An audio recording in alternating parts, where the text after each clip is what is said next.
भैया ये आपके फरमाइश बा एक बार, ओकर बाद फिर भी रहा बा कोनो दुल्हन के शादी भा जब अपने पहली रात अपने सैया के पास आई उधर से बताओगे बहन, नीचे से दाढ़ी चाचा बोले साड़ी में बा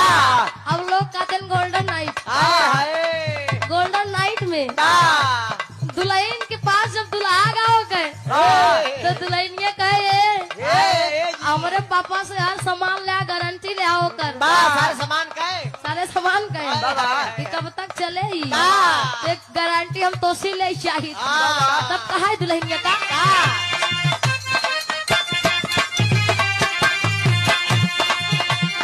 कितना दिन ले चलई बा